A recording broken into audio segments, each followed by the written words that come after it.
Former Kansas City Police Department intelligence detective and now attorney Gary Jenkins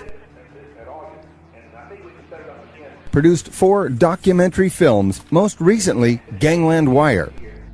True stories of the mob skimming from the Las Vegas casinos in the 1970s. Creator of smartphone app entitled Kansas City Mob Tours. Download it now. If you like what you hear, go to ganglandwire.com. Navigate to the shop page. We need you to put a hit out on our donate button.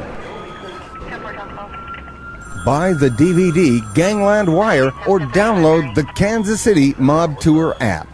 Follow us on Facebook at facebook.com/ganglandwire. Follow true crime storyteller Gary Jenkins on Twitter at Jenks Law. And now, here's Gary Jenkins. Welcome, folks. This is Gary Jenkins, your friendly host at Gangland Wire Crime Stories. I'm here in the deep, dark confines of the Big Dumb Fun Show studio with my friend and co-host, Aaron. Say hello, Aaron. Hello, Aaron. You know, you can tune in to hear Aaron and his show, the Big Dumb Fun Show, live every Monday night. And you can also go to www.bigdumbfunshow.com, and he's got previous shows archived there. He'll have local comedians and independent musicians come in and play and talk about their music and play music from independent musicians from all over the United States. It's a pretty interesting show. You know, it's 11 years now. It's been 11 years. This is right? really coming up. By the time this comes out, it'll be like the 18th of August, be 11 years. Interesting. Now everybody's doing this stuff. But I've known you that long. I didn't know. I didn't realize you'd been doing this that long. You know, I have, and sometimes it gets hard to find a new good guest. Yeah, playing so many people, but they go on, and I get to do stuff. The best part about the program, about the Big Dumb Fun Show, sometimes is having these facilities. Yeah. So that I can do other things, like this, like true crime stories with Gary Jenkins. Cool. And we have another little side project we're doing, and we've been doing here. We've got like 3 episodes called Sarcasm Cinema, where we basically make fun of feature films. Oh, wow. And you play the recording of us making fun of the film while you're watching the movie. So we've already recorded one and released it. It's for Invasion of the Body Snatchers. It's up there on BigDumbFunShow.com. You can check that out. Watch Invasion of the Body Snatchers DVD or get it online, and you start it when we say start the movie now, and we make fun of a movie. And then we've done Jaws, which is yet to be released, and Sandlot. Sandlot, oh yeah. That was a great summer movie. Yes, it is. Interesting. I'll have to try that. I didn't really realize you were doing that. Yeah, that's just kind of a new thing we just launched here. But more importantly, onto the Gangland Wire crime stories, you know, and I want to just mention to people out there, we've gotten quite a few downloads, and we're building all the time. And if you have any feedback or suggestions for topics, or you just want to say hello or make a connection with me, why make a comment on my blog page at www.ganglandwire.com. Or email me at jenkslaw@yahoo.com. Or my Twitter handle is @jenkslaw. That's @JENKSLAW.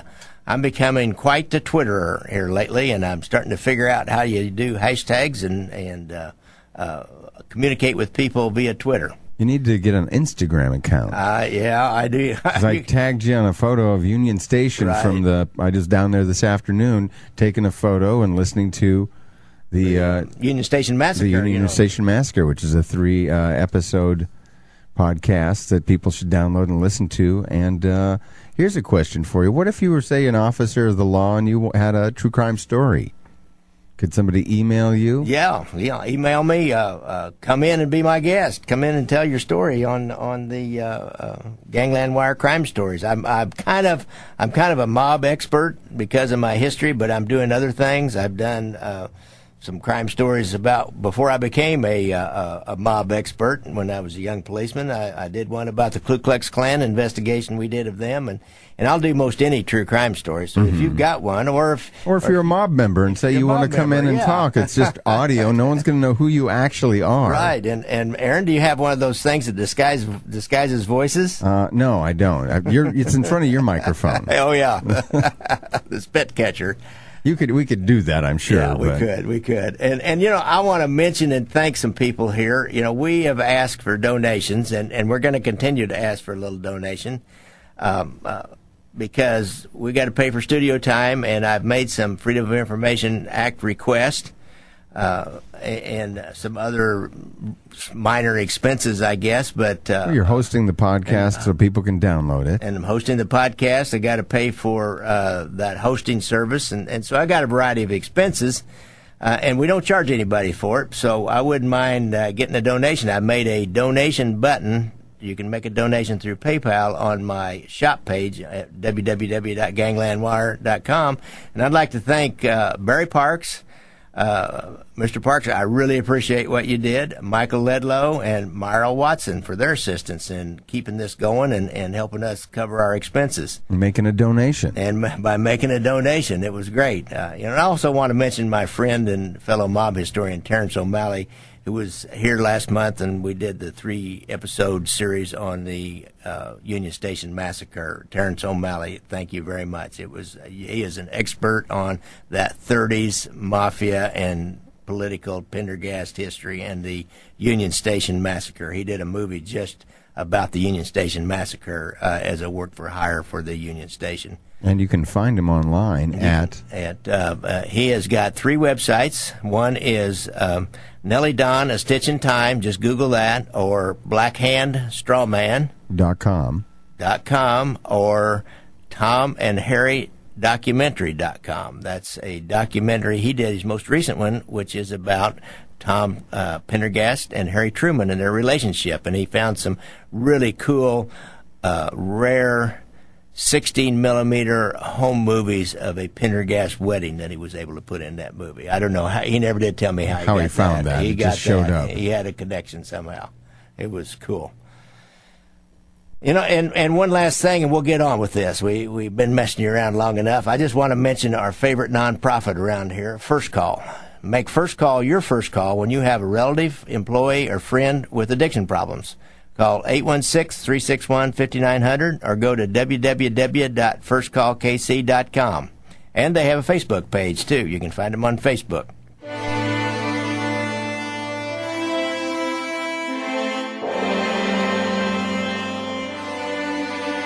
And I'm going to discuss how the Midwest mob families obtained so much influence over the Central States Teamsters Pension Fund. Now, this pension fund, I'm not sure, it was probably over $1 billion back then. It was certainly several hundred million, because I'm a member of the board of the Kansas City Police Pension Fund, and we have $800 million that we invest. And if on our board, if 5 of us were to agree to make a multi-million-dollar loan to an individual to buy a casino, we could do that. And in return, I'm sure we could easily obtain some large kickbacks if we chose the right individual to loan the money to. And it almost seems too easy. I watch us invest $20 million here and $50 million there with these big companies, and we have really rigid rules about we can't take anything more from a vendor or a client company than a meal. But you can get a dividend from the investment. Well, the pension board gets the dividend. Yeah. There's like interest if it's a loan or a bond, and the pension fund grows that way. Yeah. That's how we loan them. We give them money to invest in other companies. Mm-hmm. Now, what the Teamsters pension fund was doing, they were giving people who wanted to buy casinos in Las Vegas money, and the people that would facilitate the loan got a kickback from that. So that's what we're going to talk about, and I'm going to tell you a little bit. If you think about it, La Cosa Nostra Mafia, Sicilian-based mafia, came out of the Black Hand movement. The early immigrants came to the United States from Sicily, and they first preyed on their own people. Extorted money from other shopkeepers. I think Nick Civella's father had money extorted from him from the Black Hand in Kansas City. And then Prohibition hit, and they had this huge source of income. The profits were just unbelievable. In 1925, Time magazine printed a case at Rum Row was $25. That's out in the what they called Rum Row was the ships that were smuggling rum in from, say, Cuba.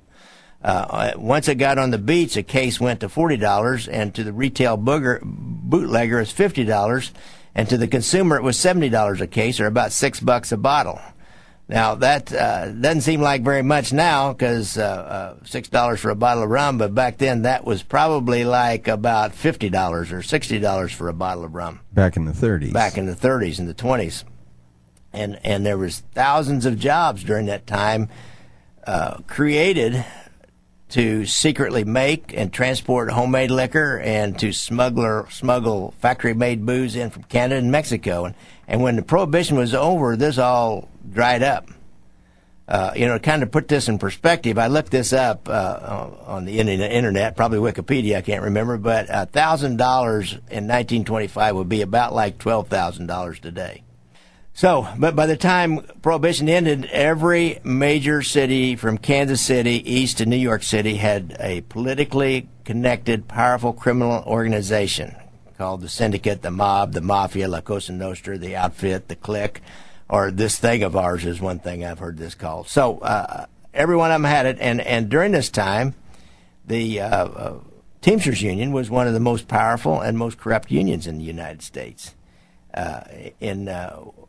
They had a long-time president named Daniel Tobin that was pretty corrupt, and in 1953 he handpicked his successor, a man named Dave Beck, and I think Beck ended up going to jail, but he was notoriously corrupt, and he took some steps to make sure he was Teamsters president for life. But Jimmy Hoffa was an up-and-comer. In 1956, Jimmy Hoffa kind of made the first known connection with the mafia, a gangster named Johnny Dio, and they rigged the next Teamsters president election, and Hoffa ended up becoming the Teamsters president.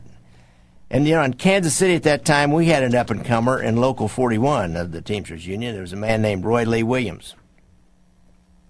Now, a little bit about Roy Lee Williams. He got kind of an interesting background. He started driving trucks down in Wichita for a small trucking company in 1935, and in 1941, as with most able-bodied men in the United States, he went to World War II. He went to war.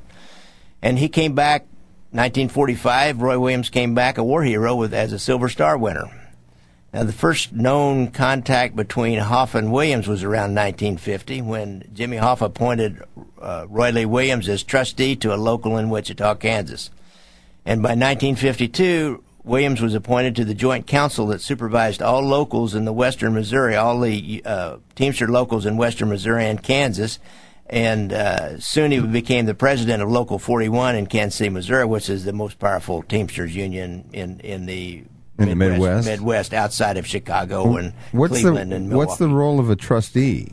A trustee would be there would be several trustees who would operate it as an entity. As an entity, a board of trustees would operate as an entity, and they would oversee union, and they would collection be the ones of dues and sit on negotiating committees with trucking companies, and they were in a good position. When you're in a good position like that, you can get kickbacks if, say, a trucker. A small company has a bunch of truckers that have a grievance about some unsafe work conditions. Mm-hmm. So they go to their union goes to the trucking company, and this board of trustees, if you've got some corrupt people on it, then they can go around to the board of directors or the president, say, of a small trucking company or a big trucking company too. Even probably all the way up to like Yellow Freight, they had to deal with the Teamsters. But at the same time, wouldn't they could maybe get a kickback, but wouldn't they still need to protect their members if there was a legitimate complaint? Kinda, but if they complained too much, they'd just get them out of That's what the mob guys were around for. If they complained too much, I saw that. I worked in the UAW up at Clay Como in 1968, 69. And I saw this one night. There was, out in back of the Union Hall, there was a impromptu crap game going, and everybody was drinking.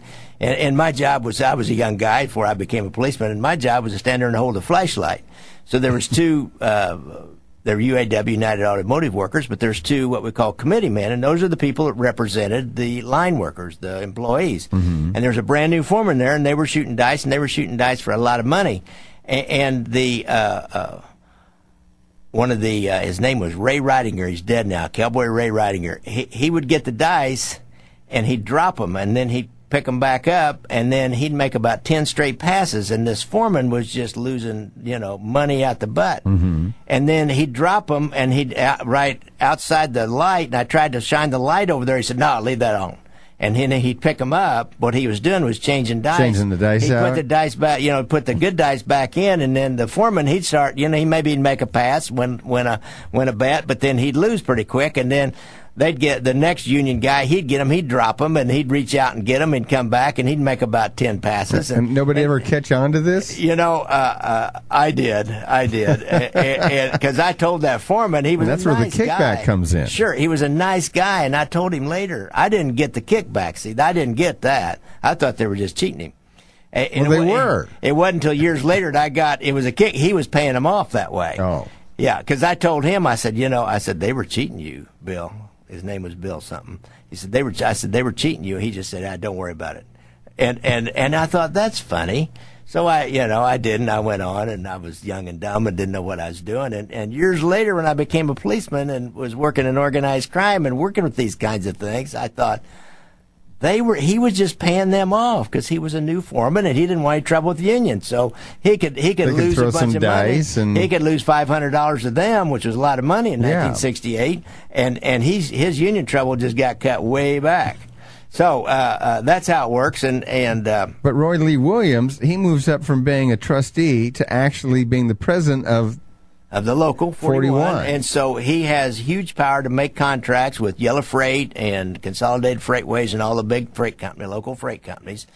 It was pretty well known in the 70s that Yellow Freight was a place that had to hire some of these mob guys, and they kind of had to come to work or they didn't. There were some no-show jobs, I think, and when they were there, they didn't really have to do very much. And it was just a cover. It was just a cover, yeah. They wanted to keep union trouble down, and that was a way to do it. We had several mob guys working there.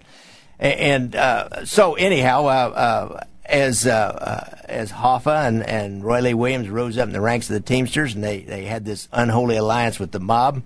If they had a problem with another union member, the mob would take care of it. If they had a problem with a company, say they had a company that they wanted a little more out of in the contract, and the company wasn't going to give it, and they were out on strike, and they wanted to get it settled in their favor, why, you just go to your mob buddies and say, "Hey, cause this company a little trouble." And they've got the criminals working for them, and so they can go in and maybe burn out a warehouse or slash a bunch of tires or do some kind of give them a message. Send a message, yeah. And so it was it was a match made in hell for the United States, the people of the United States, and for what about just the regular members, the companies and the regular members just wanted to have a job, right? They just wanted to have a job. They didn't want to know about any of this stuff. So I want you to listen to Aaron. Pull up that Owsley Teamster 1. This is an interview with retired FBI agent Bill Owsley, where he relates the first known contact between Nick Civella and Roy Lee Williams. He first became really acquainted with Nick at a ad hoc political committee that he sat on with Nick representing, of all things, the political entity of the North End. The mayor of Independence, Sermon, was a member, Williams was a member, and some others. And the idea behind it was that this ad hoc committee would review all of the candidates, select one that they thought was the best, and try to get all of the divergent political factions together rather than fighting each other. And this committee was the one that picked that person and recommended him. So here's Nick sitting next to Roy Williams on the committee, just like the fox sitting next to the chicken, who he's eventually going to eat him. So the relationship began. So that's the first known relationship of Nick Civella and Roy Lee Williams. And think about it, politics was a lot more straightforward corrupt in those days, and you got the boss of the Kansas City Mafia sitting on a Democratic Party committee in Jackson County that was going to choose candidates to run for office, and who would they back and who would they not back. They didn't use lobbyists back in those days and have them go around and slip you a case of wine or even though he was a known mob this was associate? This or was 1950s Kansas City, Jackson County. We're not out of the Pendergast era yet. Pendergast was gone, and there was a lot of different, a lot cleaner politics than it had been. So you can imagine what it was like back in the 30s if it was still like this on up into the 50s and even up into the 60s, really. More like the Teamsters Union. Yes. And so, I mean, I always say if you didn't have a little corruption, it wouldn't be a big city. It kind of makes our lives more interesting. Gives us and some if you had a lot of headlines. corruption? And we've had a lot of corruption. It gives you better headlines. Before we go on, let's just take a little short break here. And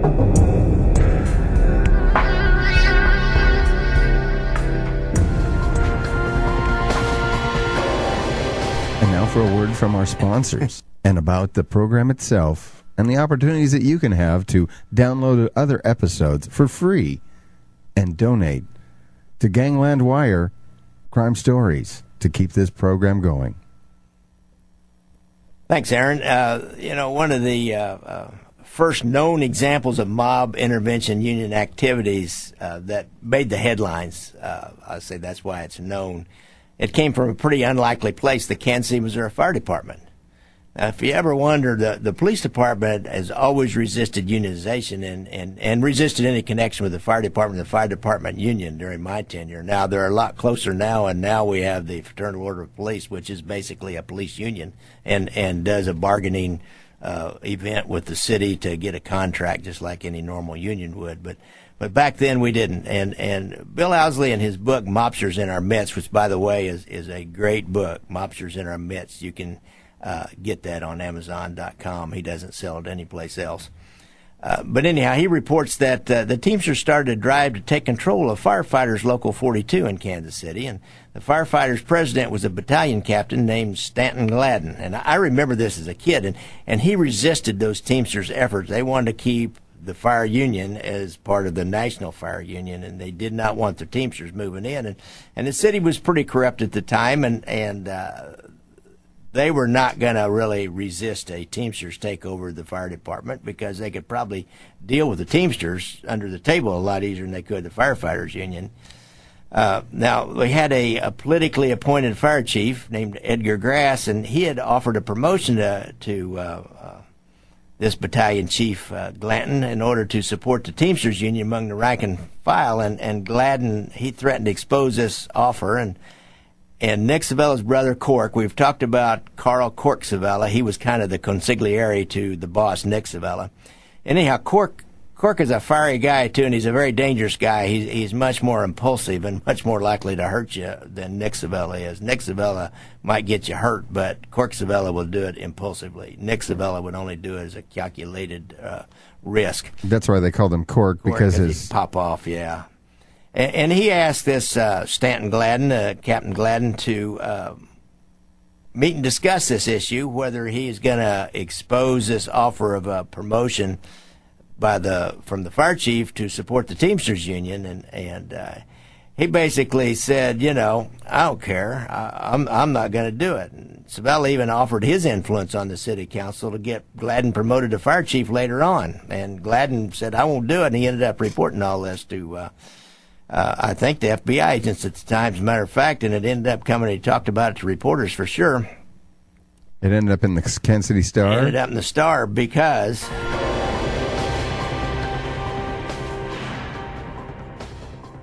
he started his car and a bomb exploded.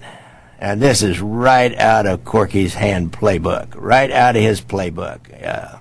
I remember one time he was wanting to muscle in on a guy that had a strip club over in Kansas, the Red Apple, a guy named Bob Anderson, and he hired a guy to go put a bomb in his car, and he didn't really want the bomb to hurt the guy or kill the guy. He just wanted to scare the guy, and so he put a bomb in the Captain Gladden's car and exploded, and it wasn't such a big bomb that it killed him, but he was injured, and he just really wanted to put pressure on him.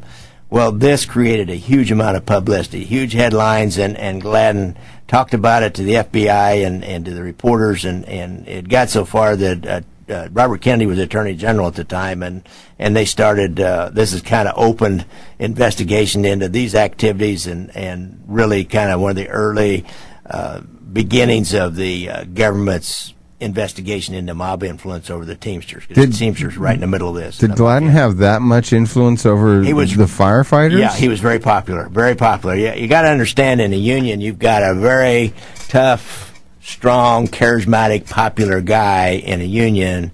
Guys will listen to him.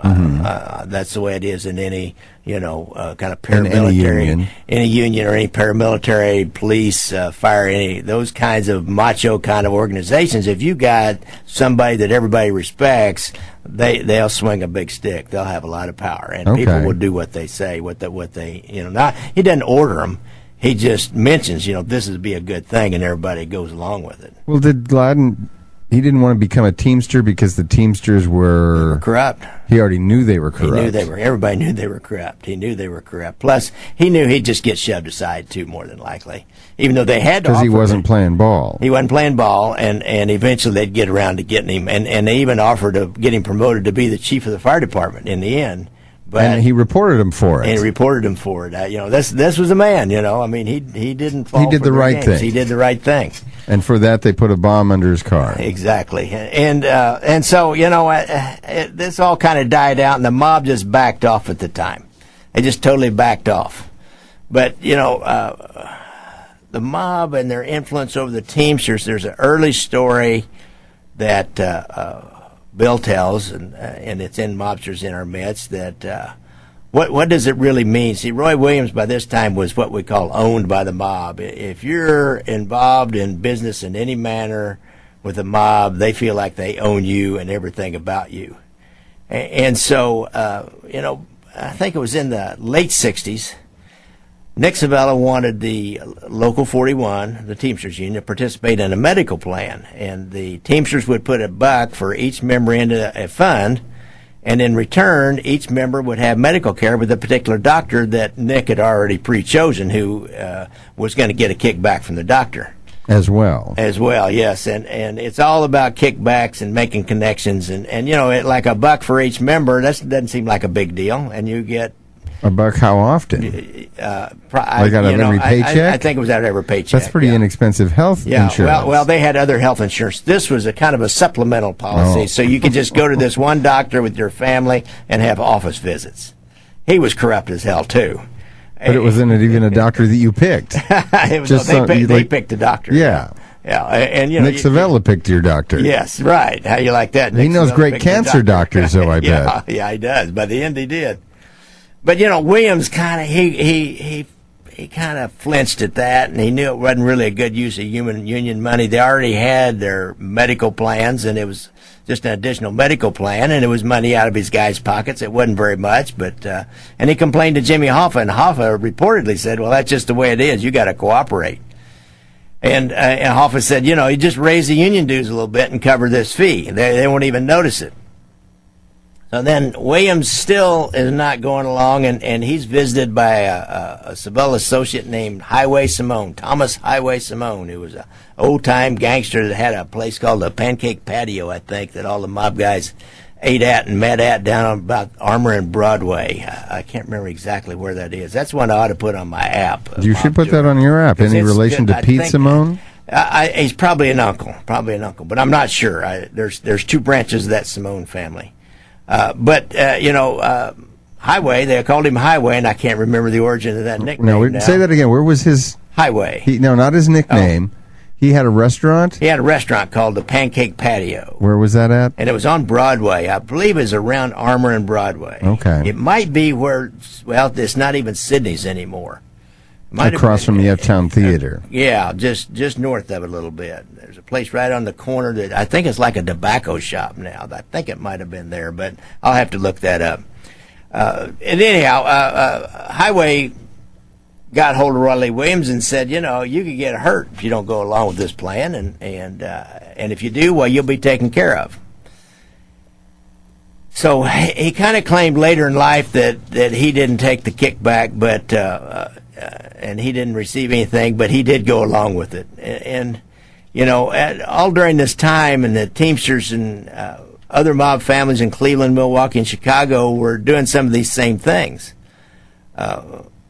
Skimming off of the Teamsters. Skimming off the Teamsters, influencing the Teamsters, deciding who gets elected and who doesn't, and controlling a pension fund.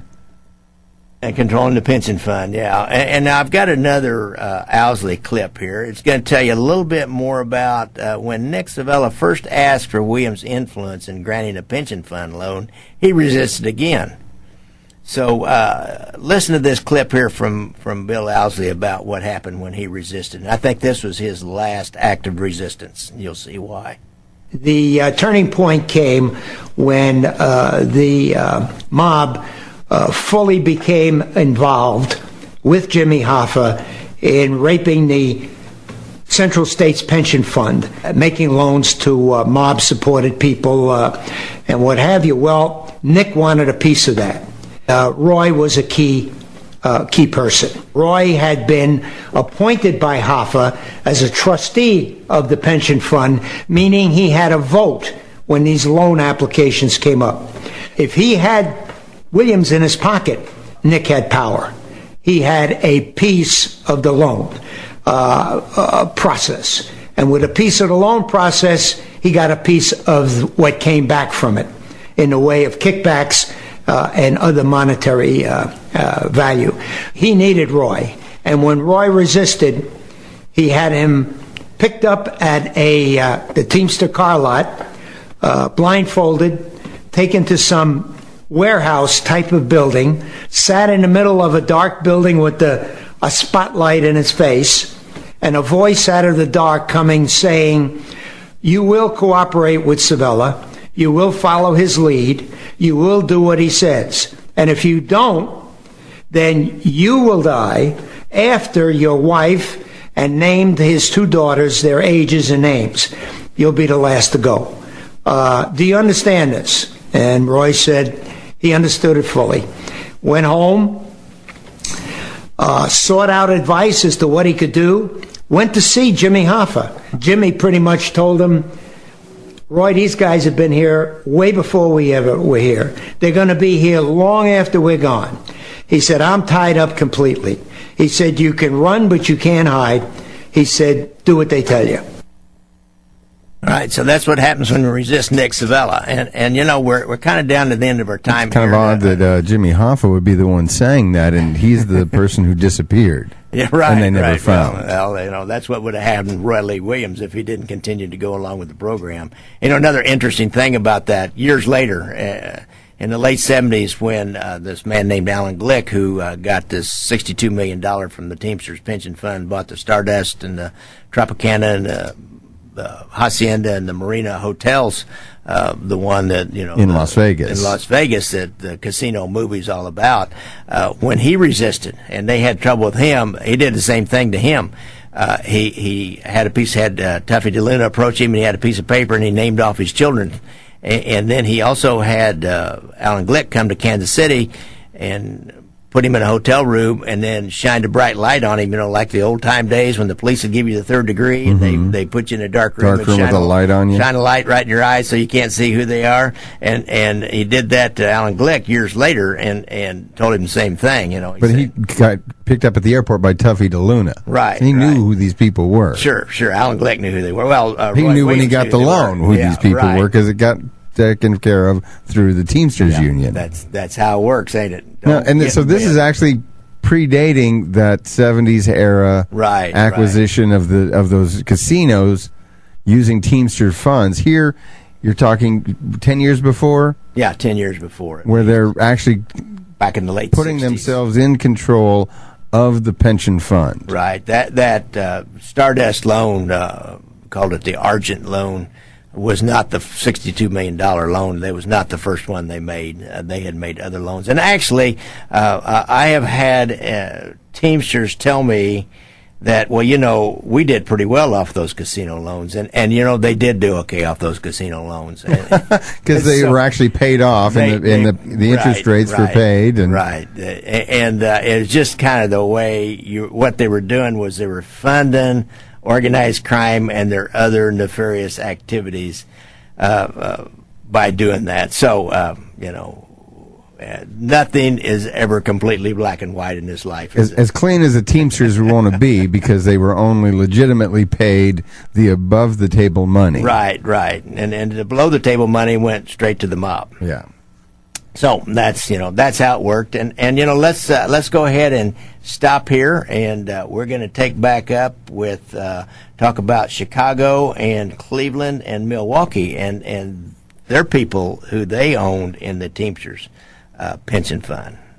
So I think I'll say goodnight now, Aaron. What about you? All right. Well, remember, download the app. Download the Kansas app. City Mob Tour. Subscribe to the podcast on iTunes. Adding another location with this podcast that you can go search using the app and see, much like the Trap or Union Station. Right. Or Nick Civella's house. Yes. And I'm going to talk about a house up in Nick's neighborhood in this next segment, actually. In the Old Northeast, in the next episode. Right. And, one other thing is... buy the DVD, ganglandwire.com. Buy the DVD, but if you give me a $25 donation, I'll give you a Gangland Wire t-shirt, an official Gangland Wire t-shirt. So, good night, folks.